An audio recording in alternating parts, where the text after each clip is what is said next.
All right, everybody, welcome back to another episode of Rapid Results with Andrew Weiss. We have an incredible guest today who I just saw at Podfest Expo 2022 last week, Jessica Schiller Silverman. And in case you're wondering who this badass is, a little bit about herself. She is a mentor and wellness expert for women entrepreneurs seeking freedom to blossom her business both in cultivating community, social media presence, and building systems that sell a virtual suite of products and services with spiritual essence and heart. Through Jessica's coaching, she will guide you with mind-body empowerment tools to spark the transformation of a physical and spiritual awakening to live and feel your most alive self. From the corporate to the creative life, Jessica Silverman stepped away from a six-figure career in venture capital in San Francisco to start her own venture, all inspired initially from a podcast, and now is the host of her own podcast, Alive, A-L-I-V-E, with Jessica Silverman. Jessica, tell us, what is the biggest, most badass professional and personal accomplishments you're most proud of? By the way, thank you for calling me a badass. I love it. Actually, one of the first books that I read, actually just talked about this yesterday with a guest on my show, is Jen Sincero's book. That was one of the very first spiritual development books that I read while I was still in corporate, called You Are a Badass. Oh. So again, this is a beautiful kind of continuation of that, in kind of going back, right, to really see what have I accomplished since quitting my corporate job, right? So professionally, we'll start with that. That is one of my biggest accomplishments, was stepping away from a six-figure income, from a career that I studied, not only my bachelor's degree that I got from University of Florida, but I got my master's in corporate finance from the NSU School of Entrepreneurship. So in my mind, especially with family and everything and all the money they've invested in me, it was just like, how could I do this? And I don't know if you know this, Andrew, but I did it the year that I got married. So yeah. It was right. The year that I quit was early. Well, it was kind of when I was transitioning and starting my business, early 2016, and didn't have a plan, didn't have, income in the bank. I lived in San Francisco, one of the most expensive cities in the United States. So that's why this is a big accomplishment to me, because I stepped away from a lot without a plan, which is really hard in itself. That tenacious spirit, that faith, that undying kind of dedication to know that this is more powerful than my circumstances, right? And everything I was going through. So I quit my job without a plan, without knowing anything, there were so many months where, honestly, Andrew, like, I didn't know, my husband and I didn't know, fiance at the time, if we could pay rent. So we leveraged some of the wedding money, right? I'm just being completely vulnerable to make my business work. But like, that's how dedicated I was. So that's a really professional accomplishment that I want to share, is that I stepped away from it all. And yes, I did transition slowly. I had some kind of part-time things to start, just to be completely vulnerable. Like, I didn't just throw it all sheet to the wind and, hope that it all kind of falls into place. But that was a big leap for me. Number one, to walk away from everything that I knew, that I studied for 8+ years, then I worked in for 15 years, right? And it's like, how could I throw that all away? And my dad didn't even know that I had done that until the wedding. The rabbi actually said something to my dad. I found this out later at the wedding. And he goes, oh my gosh, what your daughter, I started wellness coaching. He goes, what your daughter's doing is amazing. And he goes, what is my daughter doing? She works at Bloomberg Capital in San Francisco. And so I found out, like, actually, as we were boarding the plane to Hawaii for our honeymoon, I didn't know my dad knew. And he said something on the phone, and it was like this really awkward moment where, like, you had to shut your cell phone off. And he dropped this bomb on me. And then I was just like, oh my gosh, he knows. Holy shit. Excuse my friend. Wow. Oh my So gosh. like all of that, it's like the emotional aspect, the family, what you studied is not what you continue to do. But it's funny, because as I've evolved in my business, now it's going on 8 years, it's like I realized that I needed that background to support that. Like, I literally got my master's in a school of entrepreneurship, right? Not knowing what type of entrepreneurship. I mean, my last corporate job was actually venture capital. I was funding literally other people's dreams, pressing a button from our Wells Fargo account, millions and billions of dollars for tech startups, for the company that is connected to Waze, which then became Google. I mean, we're talking like big venture capital funds and companies in the industry in Silicon Valley. And I used to sit there with a notebook every day and just literally just journal my dreams. And one day I just said, why am I literally funding other people's dreams when I have my own? When is it time to fund my own dreams? And that's where podcasting, I listened our commute was 3+ hours on a good day. Jeez. We lived in the East Bay area, so it's really only a half-hour drive, but with the crazy San Francisco traffic, it took us that long to get to and from work every day. And podcasting became my solace. I used to listen to stories and episodes and wisdom, just all these people just living their dream life, like stepping away. And so that's really what inspired me. So that's kind of my biggest professional accomplishment. And then, of course, along the way is everything I've created, right? Like you and I talked at Podfest and you asked me about my membership. Yeah, that's just one arm of what I do. Yes, I serve clients one-on-one. I've had masterminds. I have had group programs. Now I have a quarterly group program that I run. I have my podcast. Like there's just so many. I'm looking now to get on Insight Timer, which is a whole nother platform that I'd like to become sort of a spiritual teacher on that platform. I'm just really proud of what I've built, kind of learning it on my own. Just in full disclosure, like not putting too much emphasis on experts, but just trusting my own intuition, doing my own research. Like I love learning. And so honestly, like for anyone listening, I mean, there's so much you can find just by Googling and doing the research. I mean, there's just so much out there, like leverage that, right? And that's a lot of what I did kind of along my path. And I'm just really, really proud of what has evolved, in these 7 to 8 years. Because most people, right, the average business or entrepreneur lasts a year, maybe 2 years. And then I just had a guest on my podcast she's 25 years old. I talked to her earlier today. She not only has a podcast, she has her whole podcast agency, and she's 25. She started at 24. Wow. She's like top 30 under 30. She's like a top podcast in 5 countries, like a top 10 podcaster at the age of 24, 25. Jeez. And I was like, so impressed by that because of her age, but the message behind that was like, age doesn't matter, right? It's like, sure, I wish I could have done this at 25, but hey, it wasn't available when I was 25, right? Not to give away my age or anything. Yeah.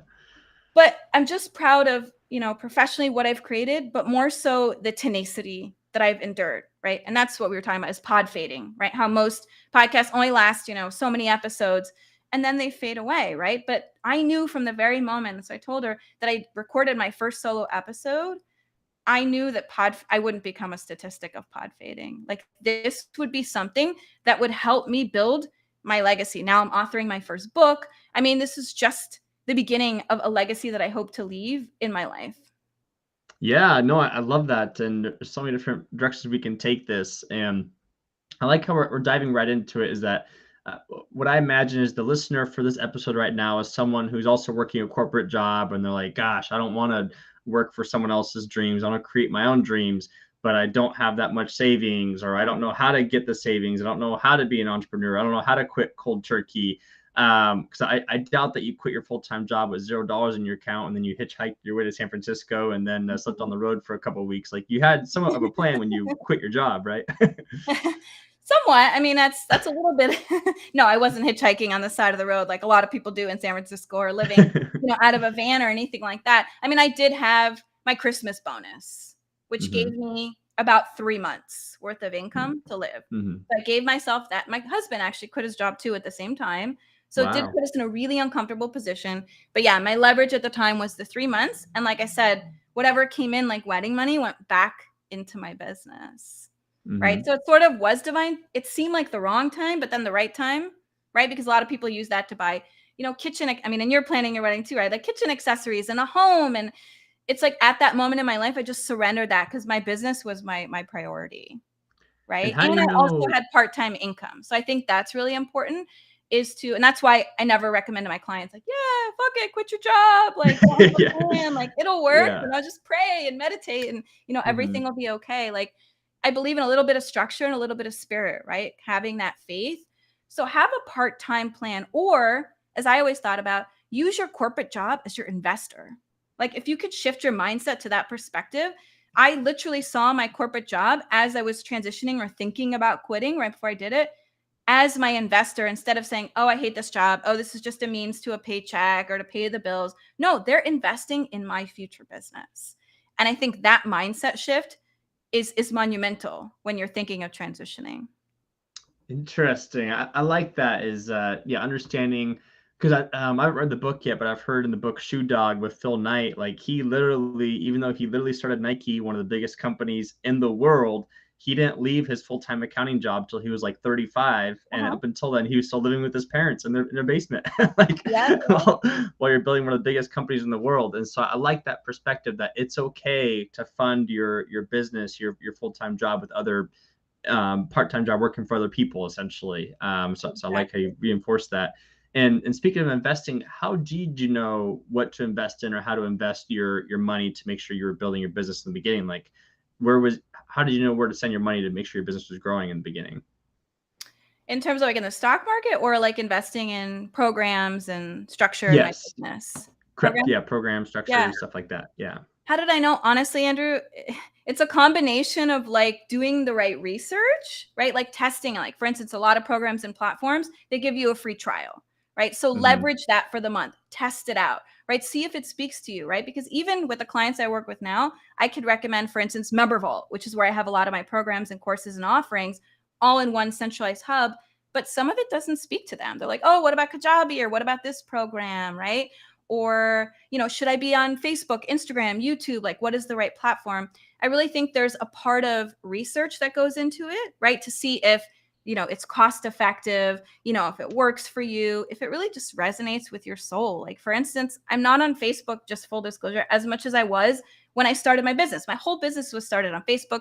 I have a wonderful group, a Facebook group that I've built with like 1,500 people. Of course, today that's kind of hard. So I'm kind of glad I got in at the right time, 2015, 2016. But you have to pick platforms and programs that really like speak to your soul, right? So try it and then just kind of ask yourself, well, how does this feel when I'm on here, right? How does the colors feel? How does the branding feel? Is it too complicated? That's honestly the question that I asked myself from the get-go. Is it intuitive? Is it user-friendly? Right? Because I remember, I don't know if you've heard of Lead Pages, to create landing pages. When I first signed up for it, I signed up and I went all in. So that's another piece of advice I give you. If they have an annual plan or a 2-year or 3-year, invest for the future. Interesting. Right? So I didn't think about, use the free trial. But then if it works for you, like I invested in 2 years, right? You're telling, spiritually, you're telling the universe, hey, I'm ready for this, right? But energetically, your body and your brain will react that way too, because you're in it, right? It's like you've got the skin in the game, right? So that's one piece of advice I would give. And then just honestly, like see what speaks to you. Experimentation is a huge part of it. I mean, I'm still testing different platforms, leveraging technology changes by the second. I mean, even at PodFest, I learned about new platforms and programs I can use for podcasting. I know Owl just had their launch party. I spoke to one of the gentlemen from there. So I signed up for Owl. I mean, I'm always trying and testing new things.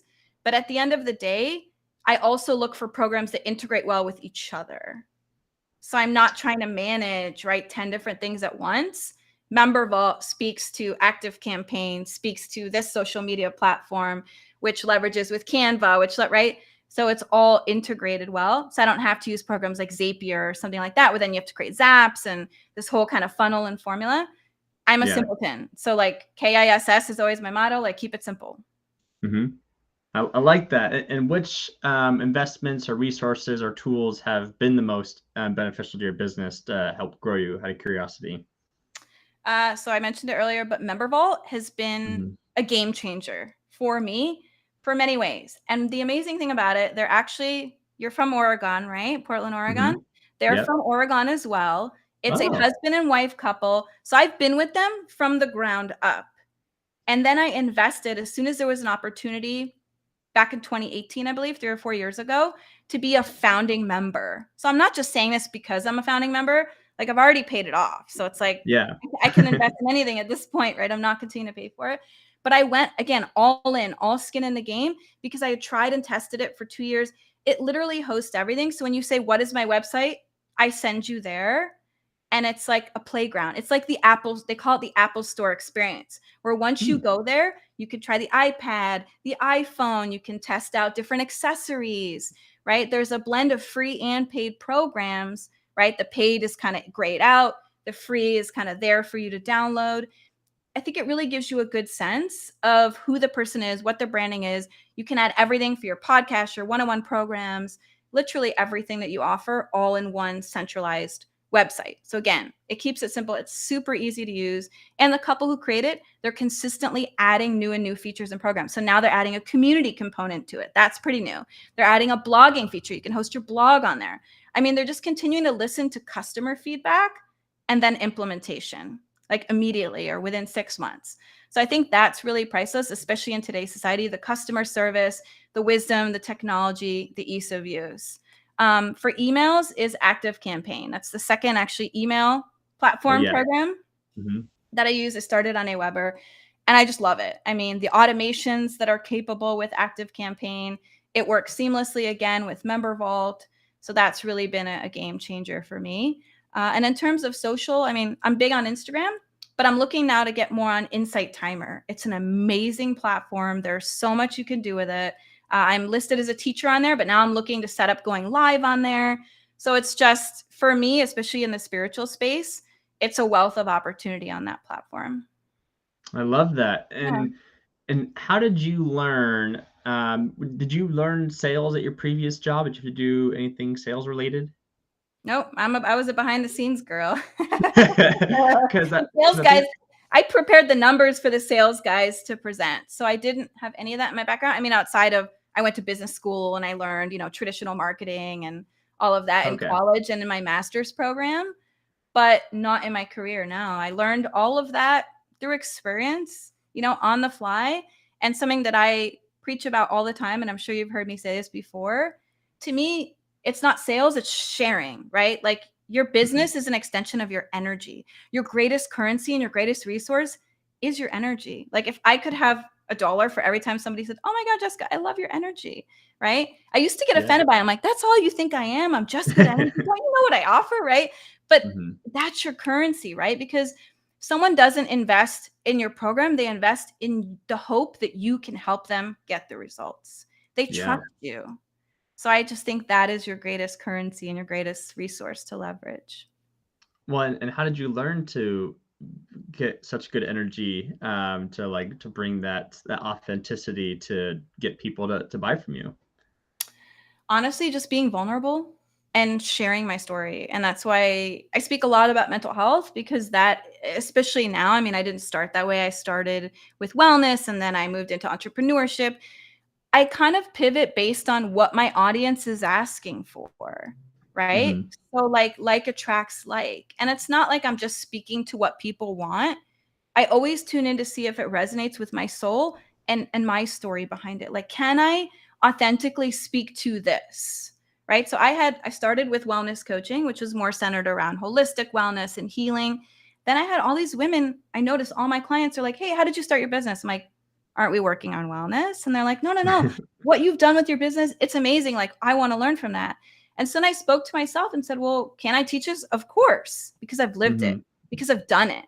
Right? So then it's a matter of deconstructing and going backwards, and then just compartmentalizing that into steps, right? That you can teach your audience. So that's what I always do. And now I'm in the mental health space. So again, my story is very passionate to me, but the more I continue to go against the stories, the trauma, the subconscious programming, the more I kind of break through those hurdles, that gives me the power to do everything that I do, right? Because I've proven that those stories are not true, right? And I continue to do that every day. I always say, every time I show up at the mic and I don't feel like it, I mean, that's just another notch higher that I'm able to elevate myself and my messages. And it's like, you feel that with your soul, and you just radiate that outwards, right? You just be yourself, and that's something that took me a long time. Because when I first started my business, I was trying to be like everybody. Oh, I like this person. Oh, I like what they do. I'm going to do what they do. Oh, this person, wow, they're an expert on this. I'm going to do that, right? It's easy to get caught up in the FOMO.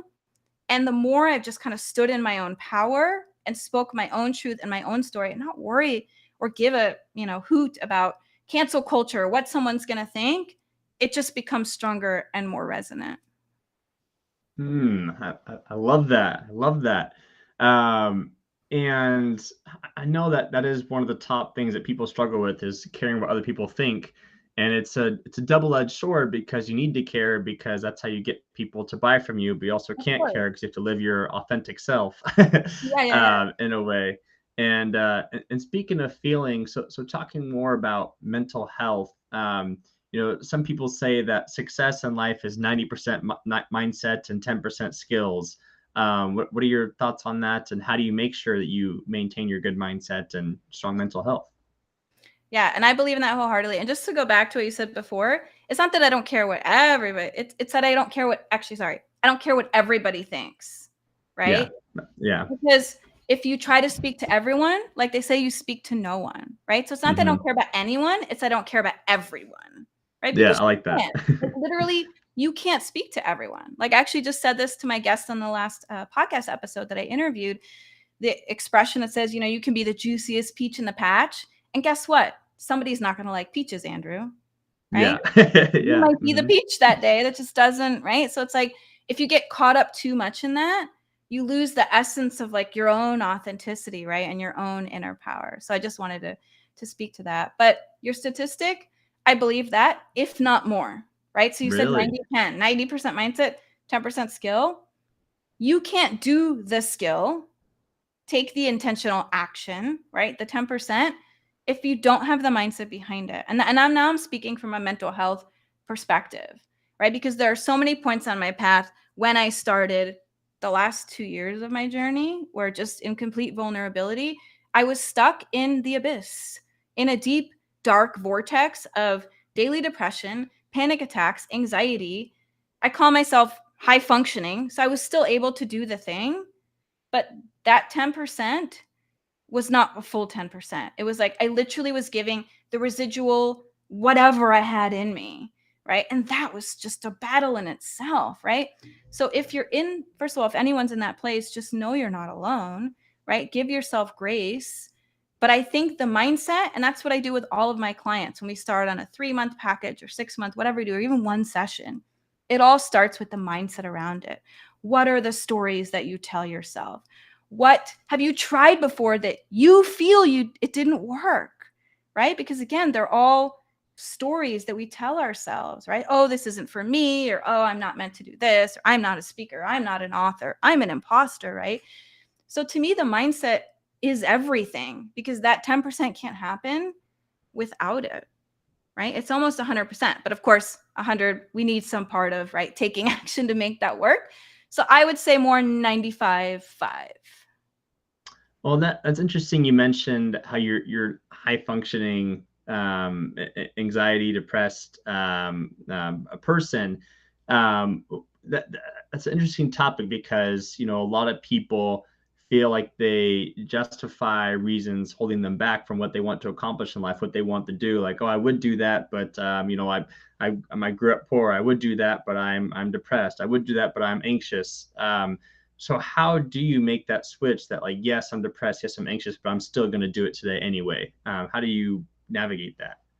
Yeah, and that's a great question. And that's exactly what high functioning means. It's like, I feel it, but I do it anyway.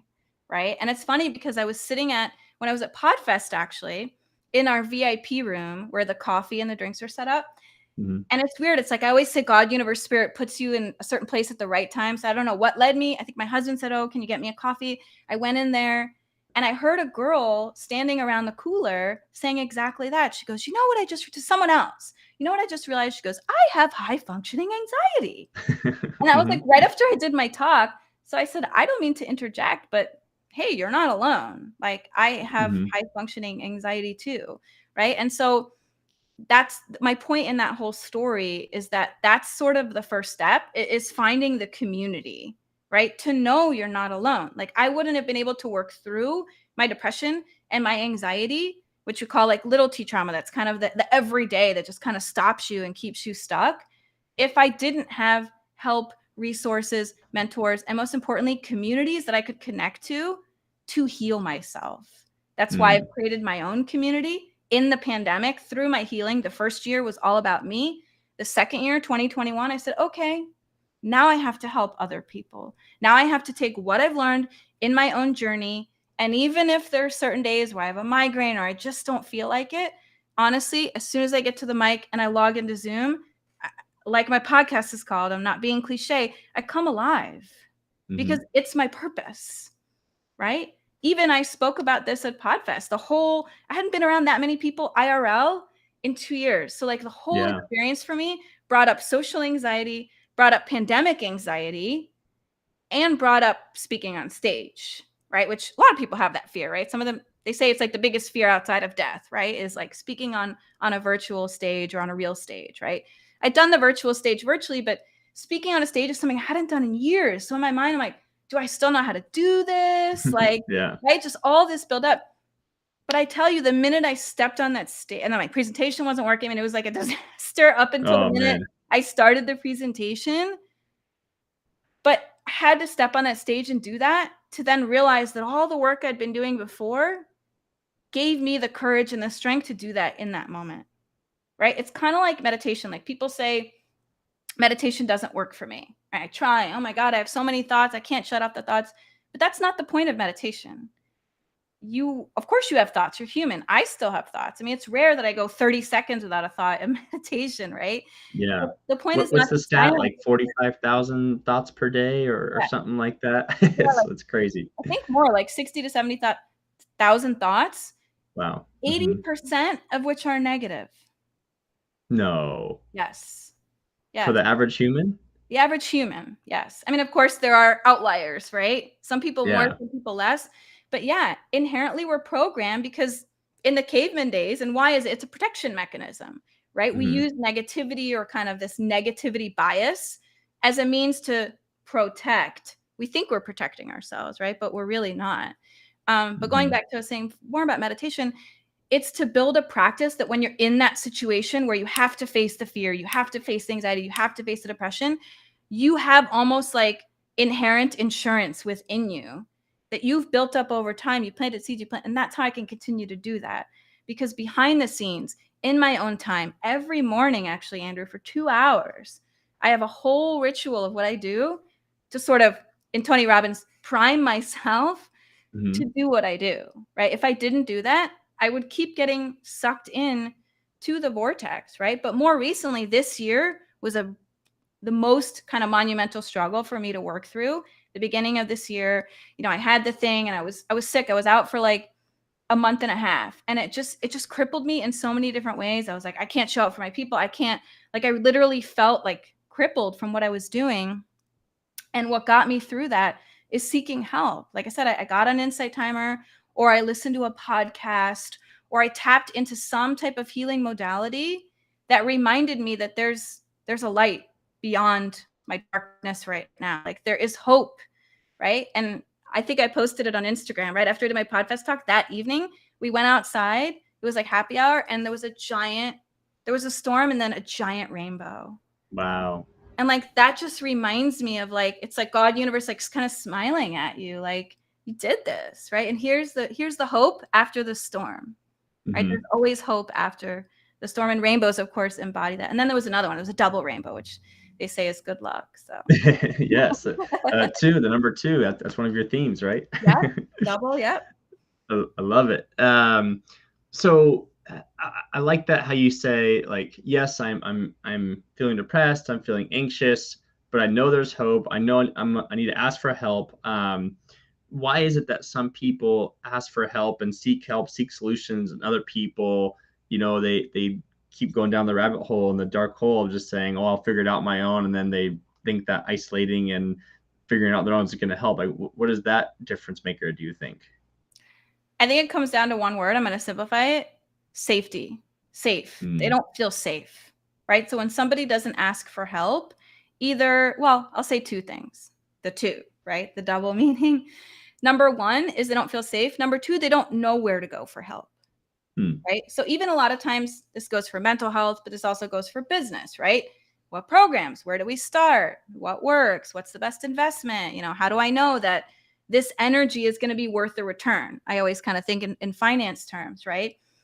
But especially when it comes to mental health and kind of working through those demons, not knowing where to turn, right? I mean, isolation is isolation because somebody feels safe to only be with themselves, right? And the effects, just to share, I don't know if you heard the statistics, the effects of long-term isolation is equivalent to smoking a pack of cigarettes a day.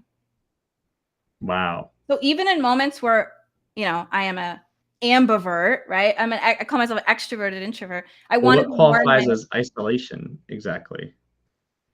Exactly what you said, like feeling like you're in the abyss, but not reaching out for help, like kind of closing yourself off. It doesn't have to necessarily be physical connection, although that is a huge part of it, but just isolating yourself emotionally, isolating yourself mentally, just not reaching out for the resources. Like you said, saying, oh, I can do this on my own, right? Again, on my own, right? I'm, a woman on an island and I can do it all myself, right? That knowing that, we have two eyes and one ears for a reason, right? I mean, Mm-hmm. two ears and Yeah. one mouth is what I meant to say in this Yeah. question, right? Meaning we're meant to hear and learn from other people, right? We have one mouth, we are only one, right? But the two, that's why I love the two. It's the power of the collective, right? When two voices, just like this interview, you could do a solo episode or you can have a guest and we could have a conversation, right? I Mm-hmm. know personally from my own podcast, the guest episodes are more highly downloaded because you kind of get to feel like you're in the room, like sitting on the couch with a glass of wine, like in our conversation, like you're part of it, but like you can still be isolated in your own way, but you're part of it, right? So even just tapping and listening to a podcast, right, is a form of connection. I call my podcast a community, right? Logging into social media and connecting with groups online, right? That's a form of connection. So just any time where you're reaching out for help, for guidance, for connection, right, and for community, helps work through that long-term isolation that I spoke about, which has been more prevalent since the pandemic, of course.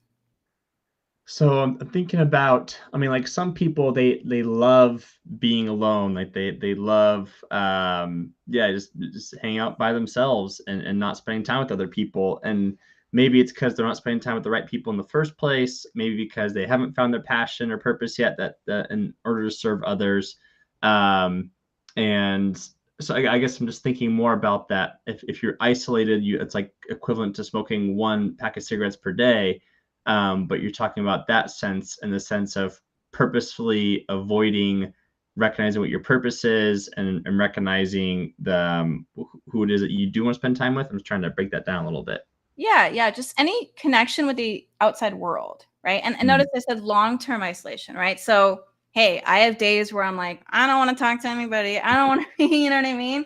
And like, even as you were saying it, like, oh, a person who loves to be alone, like that's me. Like, I know this sounds a little, right, maybe egotistical, but like I love my own energy. I love being with myself. Like I am not afraid. Some people are just afraid to be alone. Like they always need to be around other people. They like to play team sport. And there's nothing wrong with that. Like I have always been someone who just loves kind of the singular, right? In that aspect. Like I love yoga. I like things that have like my own personal sort of practice. So I am that kind of person. So like when I speak from a place of compassion, but it's that long-term isolation where you're just completely cutting yourself off from help, from resources, from any sort of connection.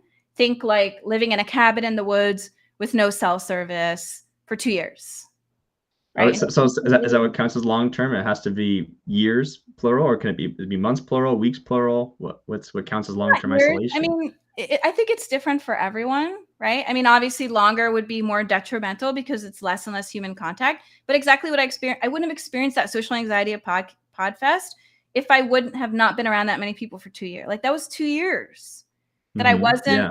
in a conference, in a community around thousands of people, right? Speaking on a stage in front of, hundreds of people. Like it reconditions your body and your brain to a new reality.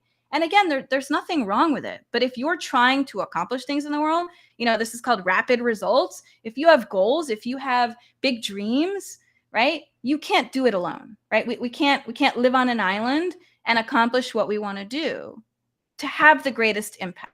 Again, not even about the money. It's about the impact. Like everything I do, it's not for me. It's because I want to have global reach, right? I want to help everyone in my aura, right? So it's not Mm-hmm. about me. And if it's for me, it's so I can help push that energy back out to everyone that is in my aura, in my orbit. Well, and so going on top of that, with you mentioning that you want to serve others and your aura, like who your market is, you serve women.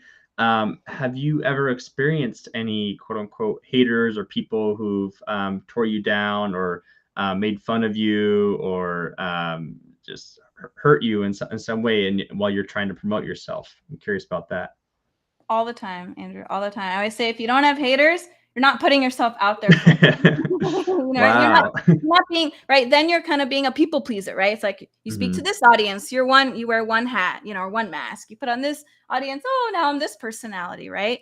It's like I am me all the time. I mean, of course, I have, you know, different personas based on like family and work and all of that, just like we all do. But yeah, I mean, I can tell you tons of stories. I mean, even going back to when I first started my business, I was a wellness coach. I posted a before and after picture. So I'll just tell you the story because it's kind of funny. And now that I look back, it's a beautiful story. But I posted a before and after picture. And right after I did, I had like hundreds of comments. It started with one negative one. And of course, you know, just like Twitter, it's like the negativity bias, just like it feeds off itself like a virus, you know, it just like keeps going. Somebody said, that's not you. It must be an airbrush photo. You're fake. This is bullshit, right? And I got offended because I've worked really hard to lose the weight, to put myself out there, to share what I've done to live a healthy lifestyle from living a toxic lifestyle, not only career, but in my own personal health and wellness. So like that hit me at my core. And I was continuing to read it. And I was like showing my husband at the time, like, what do I do? Like the negative comments weren't stopping, right? And he goes, you know what? He goes, I'm going to put something positive out there and see if it shifts the energy of the conversation. So my husband jumped in. I don't know what he said, but Andrew, just like negativity can spread like wildfire, one positive comment can break the cycle. So he said something like, oh, actually, I don't see that because blah, blah, blah, kind of shaming the other person for what they were doing, showing them the reality of the situation. That guy apologized in the thread, reached out to me, the one who originally started the comment, and was basically like, why do you care so much? Like, why does this, you know? And I said, because it's personal. Like, I'm literally putting my body a before and after picture. Like, it's something that emotionally has been hard for me and I've worked through. And he said, I'm going to send you a book. Or actually, he didn't even tell me. He just said, I have something for you, whatever. A month later from Amazon in the mail, I get a book from this guy, Brene Brown's The Gifts of Imperfection, how to embrace, right, your imperfections as gifts. Wait. The guy who originally mocked you and made fun of you, when he saw the positive comment that verified it was a real before and after photo, he said sorry and then sent you a book about imperfections in people? Yeah, The Gifts of Imperfection. It's actually a motivational book written by Brene Brown, kind of like how to use your imperfections as like a gift, like your superpower. And I just thought that was funny. He was trying to inspire you after originally tearing you down? Yeah. And that actually on my bookshelf, it was one of my favorite books ever. And it turned me on to Brene Brown. I mean, she's amazing. That's what she speaks about. She does her TEDx talks on all around imperfection and working through vulnerability, like the power of vulnerability. But that gave me the courage to be like, I don't really care. I mean, you're always going to have haters. There's always going to be somebody. First of all, it's never about you. It's their own trauma, which has taken me a while to learn. Like, it's something within them. It has nothing to do with you. We're all mirrors. Like what you see in me, Andrew, is a perception of your own lens of something within you, right? Conversely, what I see in you is what I see in me, right? So when somebody is a hater, they're just seeing life through their own lens and their own reality. Well, this is the most unique hater I've ever heard. Like, it sounds like he's like a monk who like put you through a test and then found out you passed. He's like, good job, my young Padawan. Here's your gift as a congratulations for passing my test. Like, is this what this guy goes around doing? He's just sending negative comments to people, and then they say something positive back. He goes, congratulations, and then sends them a book. Like, that's still mind-boggling to me. Whenever someone says haters, it's like that. And daily I kind of go through this, and not like directly, but like I can feel when somebody's comments are like jealousy, or you know, they feel like you're at a place where they're not, you know, that kind of a thing, and someone's just like, oh, good for you, Andrew, or oh, you did this, or right, it's kind of like snarky. Like I consider that haters too. So I don't get that directly on social media now, more in DMs. But yeah, it's been a process of me again remembering that, hey, it's not about me. It's someone else's trauma. And then remembering that story of like, hey, one negative comment can create toxicity within your body, within social media, but one positive one can do just the same in the opposite. I like that, because I think it's, you know, when I was, so my parents got divorced at 8, and I've always been obsessed with what makes a successful relationship.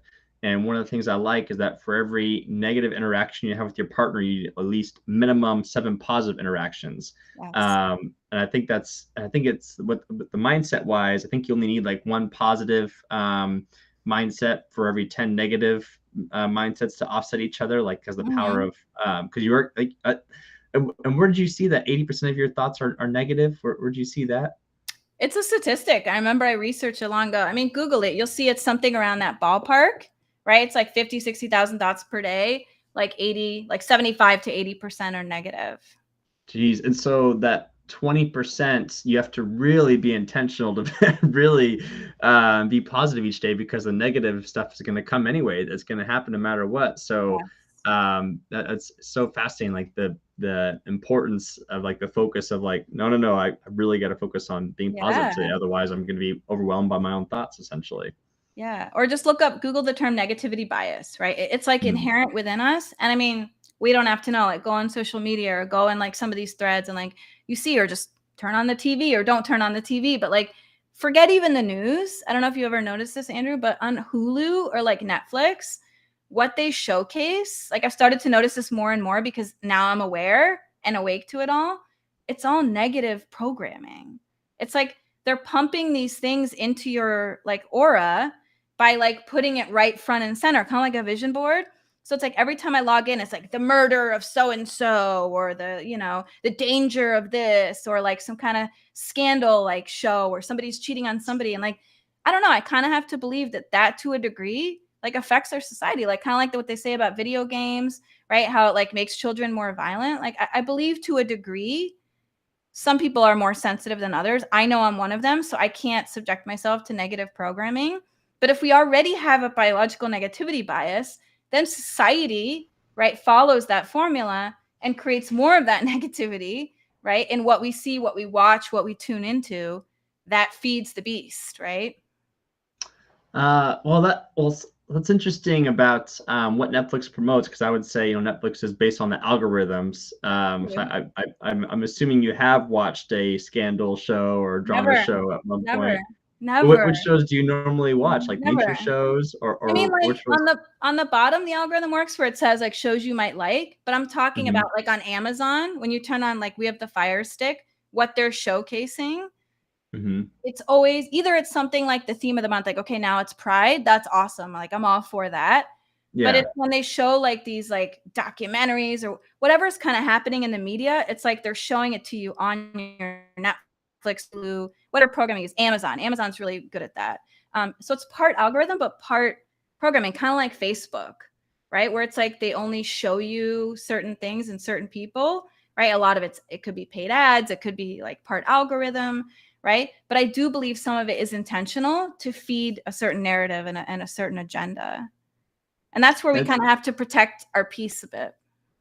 Yeah, no, that's what I've learned is I've definitely woken up more and more to media and news and what's going on and why they're pushing certain things and they make a lot of money off if it bleeds it leads and death and That's what fear I and mean. Yeah, yeah, so being aware of that. exactly. And with the video games thing too, though, I mean, I understand where people are coming from, but the stat to counter that is that I believe North Korea or sorry, South Korea has like the highest video game players amounts in the world, and they have the least amounts of violence in the world.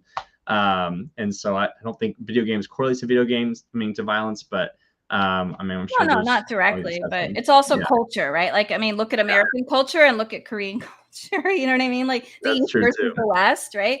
I just Mhm. mean it's kind of more of this like Western mentality and mindset. Like, for instance, I don't know if you knew this, but in Europe and a lot of other countries outside of the United States, drug commercials like pharma are banned. Like drug What? promotion, it's banned. Wow. They're not allowed to, like pharma companies are not allowed. But like every time I have a commercial on Hulu, it's you need this pill. Oh, it'll change your life and this pill, right? And it's like nothing against the pharma industry, but like why so much? Why so Yeah. often? Right? It's just like it's Mm. continuously in your face and it's like you don't have a choice other than either not to watch any of the streaming services or like I do, I just mute it. So I just mute the Yeah. commercials and I go on my phone and I look at things that I want to see and then when the commercial's done, I tune back. So Well, I mean, I think it's okay to speak out against the big pharma industry because I just saw today. I know Mark Cuban for a while. He started a new company where he only does like a 15 to 20% markup on medicine and stuff, where the common markup is like 100 to 1,000% I on like believe that. life-saving medication. And Yeah. like we heard with like the epinephrine pen, like people literally need this to survive, and they're charging $600 for it. And it's like, what the heck? And so yeah, I'm definitely learned like more and more the importance of natural medicine, and I Mhm. recommend for those listening checking out the history of big pharma and like how the natural medicine industry got eliminated because of the Rockefellers when they found out they could make money off the medicine industry. But Oh, that's really? another podcast for another time. Yeah, yeah. Is that a documentary? I'm sure there's documentaries about it, but yeah, there's all kinds of Hmm. Twitter threads and books and stuff about like basically, yeah, when Rockefeller found out he could make medicine, I think from petroleum oil or something like that, he found a way to not blackmail, but basically eliminate the natural medicine industry so that Hmm. he would be endorsed by doctors, quote unquote, to have people trust Mhm. his medicine rather than natural medicine, kind of thing. So Exactly. it's a Huh. whole thing. I'll definitely check And it out. yeah, no, it's definitely fascinating. And so that's why it goes back to like, and yeah, and today, I was reading a thread about seed oils. People don't realize how harmful seed oils are, and like the fact that our bodies haven't evolved to consume them yet. And that's why heart disease is spiking, obesity is spiking, and people are having all these health problems because they're having too much vegetable oils in their diet. Oh, And so, really? yeah, yeah. Hmm. And so just being aware of that too.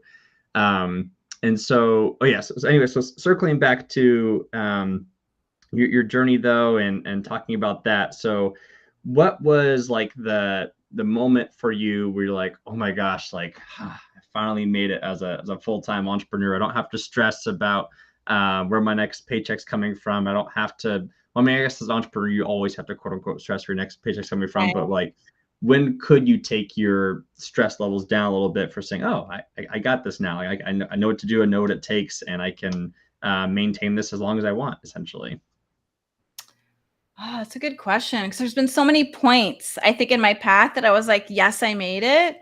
But I would say like when I really was like, yes, like this works was the beginning of the pandemic when everyone was panicking and people, right? There was all these narratives around people don't have money for coaching or like, inflation is going sky high and there's no market for this. And right, everything was kind of shutting down, which you think the virtual world would become more prevalent. But if people don't value that, right? It's like there was just all of this like negativity, right, pumped into me.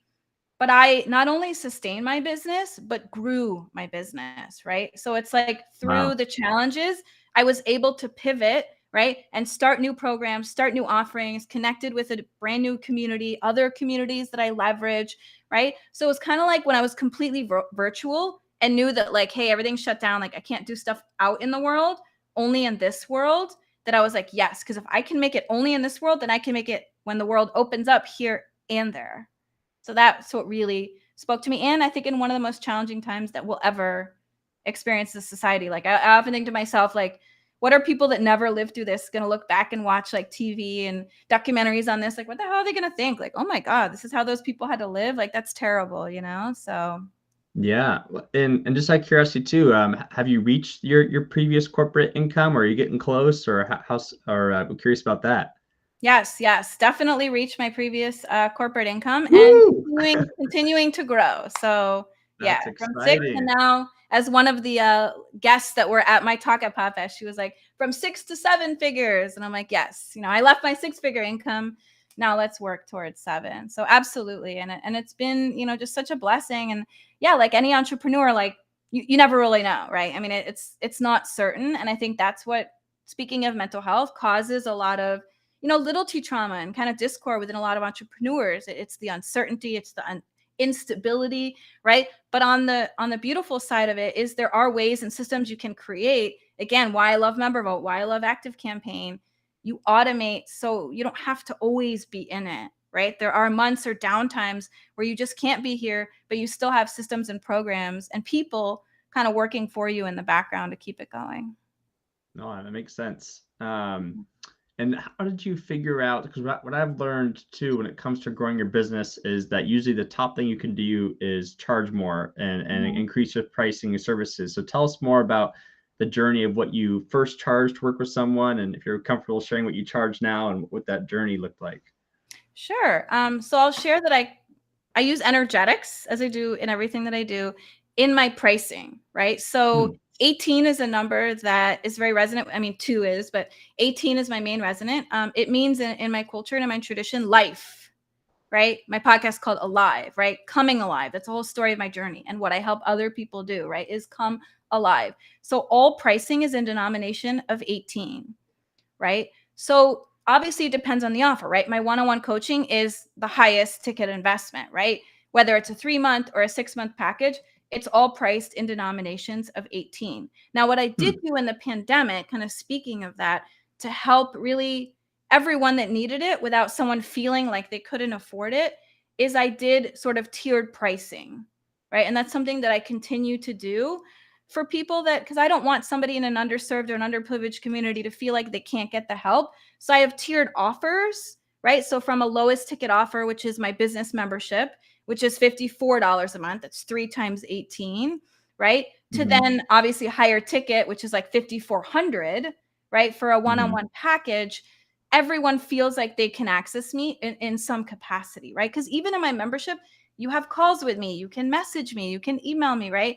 But then, of course, the one-on-one, you just get so much more than that, right? So it's like tiered packages, right? And then I have my group program, which is sort of a hybrid approach, right? Where it's like you do get some one-on-one, but then it's also part of a group program, but it's a little more, right, oomph than just a membership. That's a monthly membership.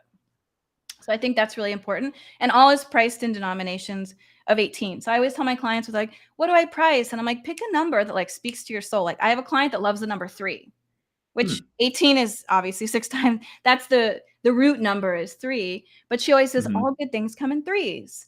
So I said, well, use Hmm. that, 333, right? A lot of people use that in the spiritual world, like angel numbers or certain numbers that resonate with the energy that you want, because money is energy, really, at the end of the day. And I won't go too deep in this; it's a whole another conversation. But my ideology is based on a book that I read a long time ago, called. This is just, I didn't get it from the book. I had it before, but the book really validated it. It's called It's Not Your Money by Tasha Hmm. Silver. Right. And again, in my tradition and what I've studied, it's that our money is not our own, right? Like our money doesn't belong to us. It belongs to the universe, right? Because if you think about it, not to be morbid, but when you die, you don't take your money with you, right? It's not yours and So your it money does go to wasn't your there family before. though, or That's whoever you want true. to go to in That's your true. will.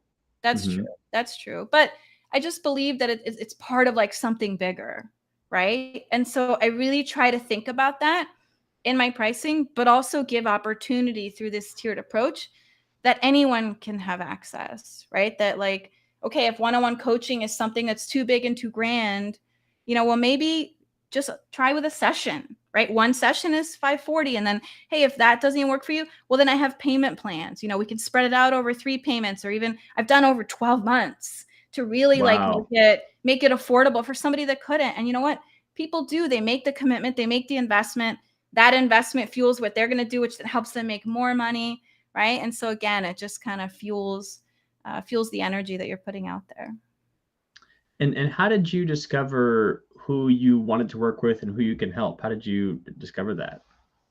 It's a good question. So, number one, a lot of soul searching, right? And as I always say, I typically work with people that are a version of me, not Hmm. necessarily me. Like they may not have my interests, they may not live where I live.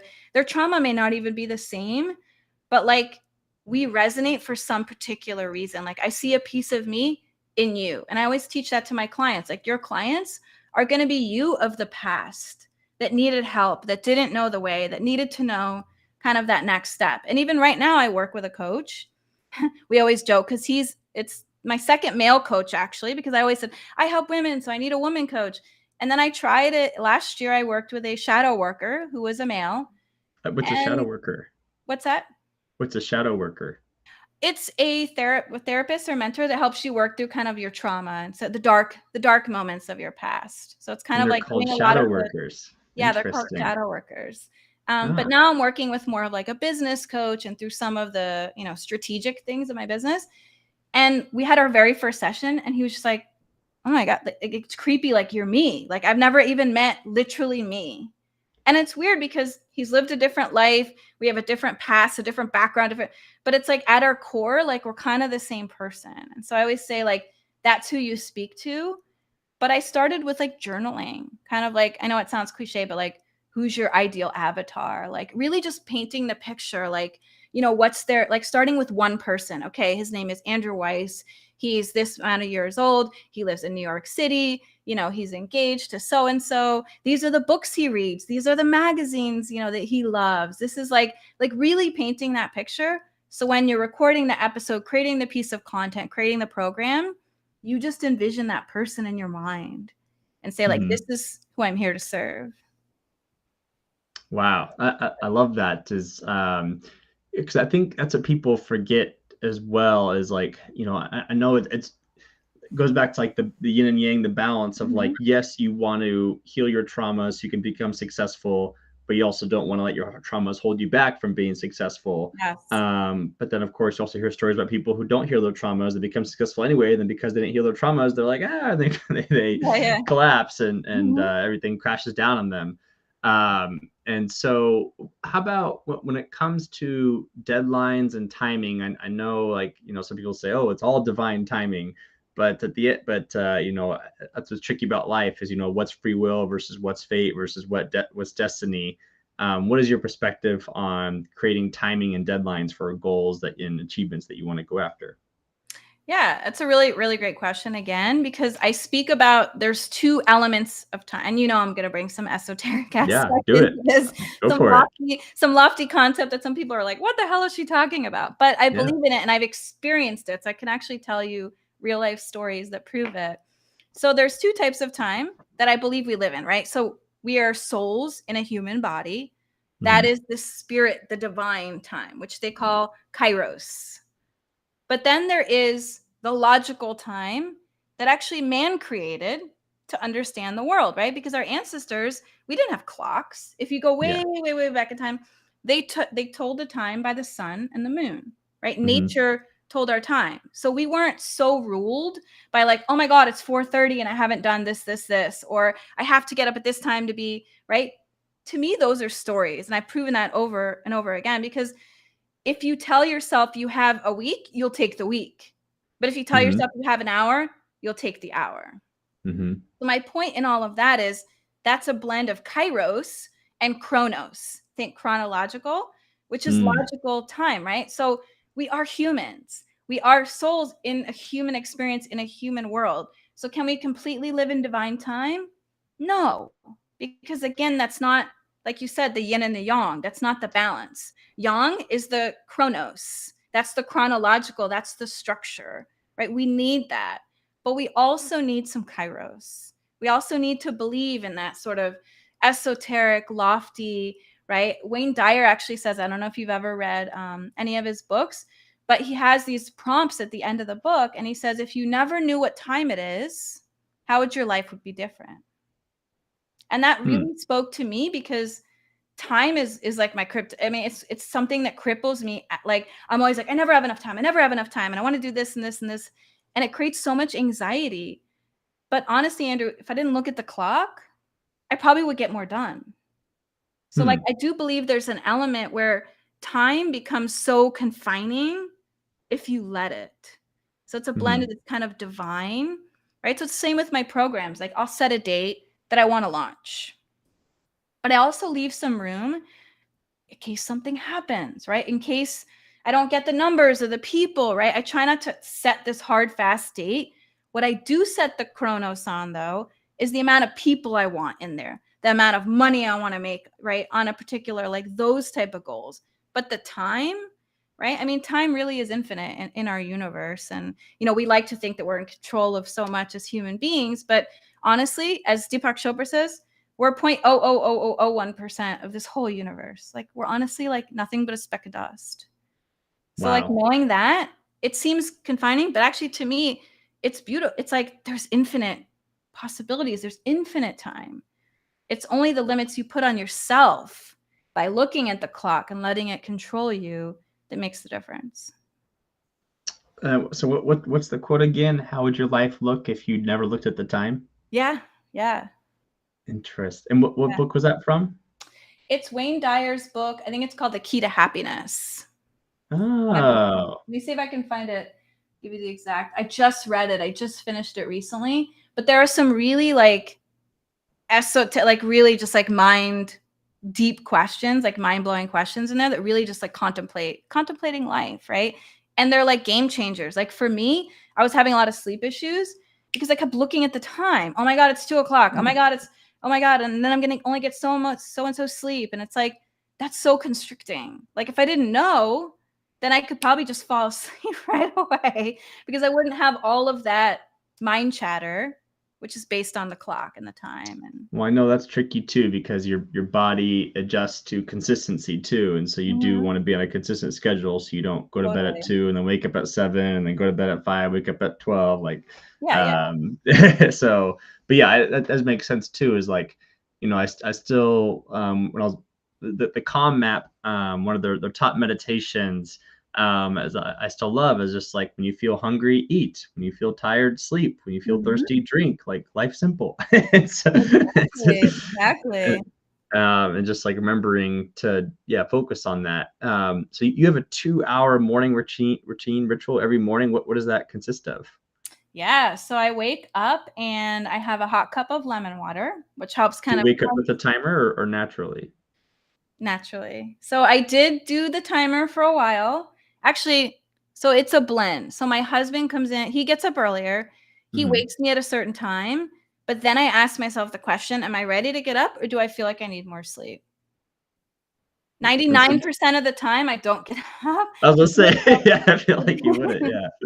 Yeah, Mhm. but it kind of resets the clock, right? So like Mhm. based on the time he wakes me, I'm pretty much trained to get up an hour after. Like almost Mhm. like clockwork, right? So it's like I give Gotcha. myself grace, but like you said, your body and your brain kind of reprograms itself to whatever reality, right, that you are Mhm. used to. But you can shift that at any time, right? By small time intervals, like going to bed 15 minutes earlier, and then right. So I kind of play with that.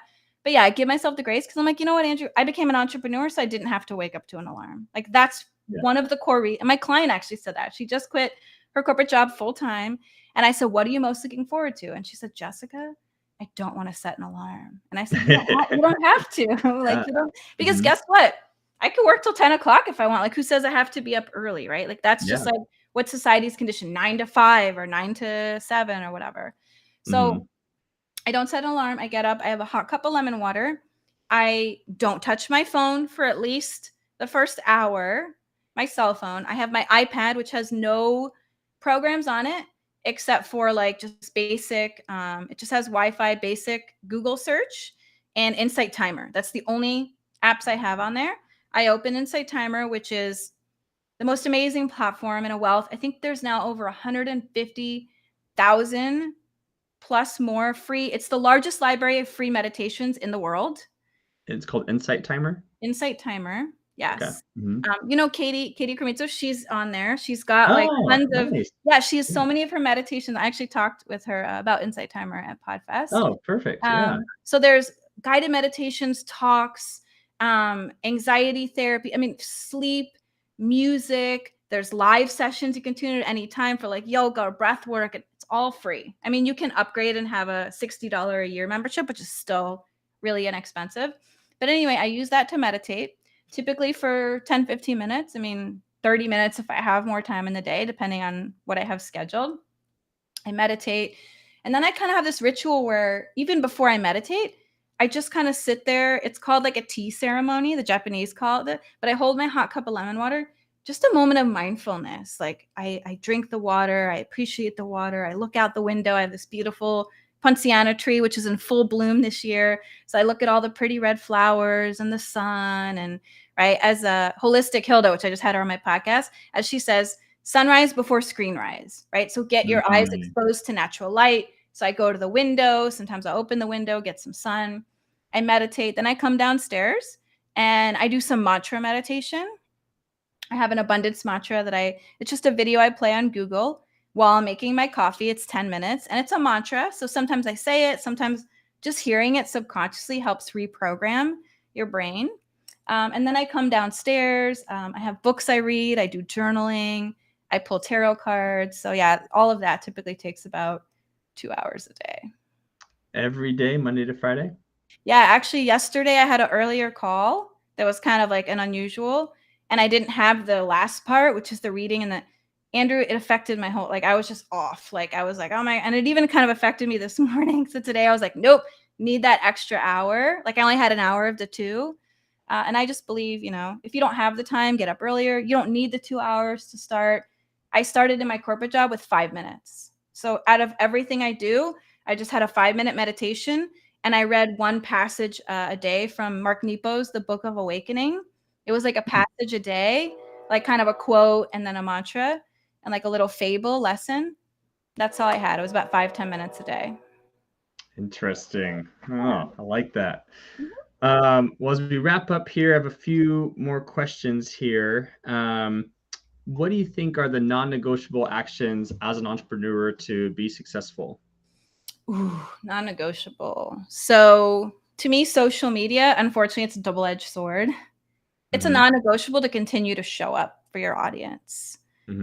Whether that's live, whether that's post. I mean, I really make an intention 5 days a week to post something on social media, to connect with someone in DMs, to go live. I mean, that to me is a non-negotiable. Systems, having again, systems that work for you, that work well, right? Like places to host your program, host your podcast, that they all seamlessly work together, as I talked about before. And lastly, I'll give you 3 because I think all good things come in threes, is the emotional. I always say it's the emotional aspects of entrepreneurship, but it's faith. It's faith. It's tenacity. It's having, you don't have to have my morning practice, but some kind of practice to prime yourself for the day, right? It's that mindset, right? That keeps you going, right? It's knowing your ikigai, which I always speak about, your reason for being. What gets you out of bed? Why are you doing this? And even as an entrepreneur, I got to many points in my path where I didn't like a certain aspect of what I was doing.